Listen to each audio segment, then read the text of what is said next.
Yung kapatid ko nga si Elena, since nung nag-open nga kami, ngayon pa nga lang nga siya pupunta kasi nga sobrang busy din niya sa trabaho. Nagpa-adjust nga siya ng brace niya dito nga lang nga sa may tapat ng Ayala Mall, kaya dumaan na nga din nga siya dito. Naalala ko nga nung bago pa nga lang nga kami magtinda ng biryani, sila nga yung pinataste-test ko nga dun sa gawa ko, yung nanay ko, tsaka sila nga mga kapatid ko. Nagustuhan naman nila yung lasa pero hindi naman talaga yung ganung gustong-gusto talaga. Pero nung nagtitinda na nga kami sa may sukat at tsaka sa Alabang, lagi nga silang nabili kaya na-addict din nga sila. Dito nga si Elena, simula nga nung natikman nga niya yung beef, eto na nga lang nga yung lagi niyang binibili kasi nga masasarapan nga siya dito.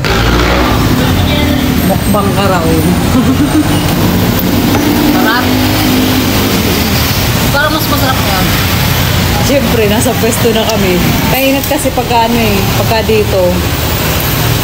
Tulad niya, pag may bibili, sasalang ulit sa kawali para initin.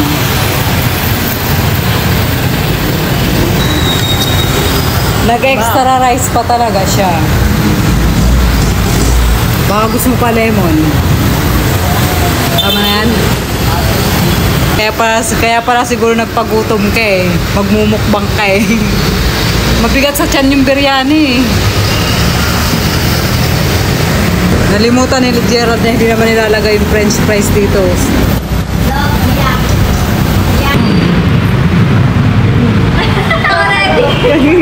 Maging ready ka. Yung pamangkin ko nga kasing edad nga lang nga ni Geraldine, nag-dine-in nga sila dito. Natatawa nga ako sa kapatid ko kasi hindi nga niya nakilala. Nung nakatira pa nga kami sa Riles, magkakapit bahay nga kami nga nitong mga to. Maliliit pa din kasi sila nung umalis nga kami ng Riles, kaya siguro hindi rin nakilala ng kapatid ko. Bago nga sila umuwi, nag-take out nga muna sila ng burger. And yung kapatid ko naman, hindi na nga muna siya umuwi kasi nga nakikipagkwentuhan pa siya sa akin. Yun nga lang, hindi naman kami makapagkwentuhan nga ng maayos kasi nga may mga customer na bumibili. Alas 9 na nga niya naisipang umuwi. Nagpaluto nga muna ulit siya ng burger para nga pasalubong sa mga anak niya. Si Gerald nga dahil puro burger nga yung binili ng mga customer nga ngayon, bumilis na nga siya sa pagluluto at paggawa nga nito. Nagpaalam na rin nga yung kapatid ko na uuwi na siya. Ayun. Sige na, ingat. Bye-bye. Bye. Ingat yan. Oh, baliw. At gusto ko rin nga i-shoutout yung couple nga na to kasi nga nagantay nga sila ng medyo matagal dahil nga chicken inasal yung binili nila kaya medyo natagalan.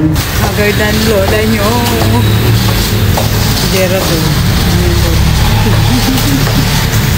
So yun, pasarado na sana kami ni Gerald.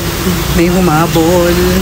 So yun nga, yung nag-dine-in nga dito ng maaga pa nga lang nga. Bumalik nga siya ngayong 11:45. Pasarado na sana kami. Masarapan nga siya sa chicken biryani. Kaya sinubukan naman niya ngayon chicken burger. At nagsama pa nga siya ng panibagong friend nga niya. Beef biryani na nga lang nga yung available kasi na-sold out na rin yung chicken. Kaya yun na nga lang nga yung sinerve namin. Pagkatapos nga niyang kumain habang nagbabayad nga siya, sabi nga niya na masarap nga daw yung biryani namin. Kaya maraming salamat po. At nagustuhan nga nila. Pagkatapos nga namin magsarado ni Gerald, dumaan nga kami ng Binyan kasi namalengke nga kami, naubos na yung manok namin. So yun na guys, hanggang dito na lang po yung ating video for today. Maraming salamat sa panonood. Mag-iingat kayo palagi. God bless and babush!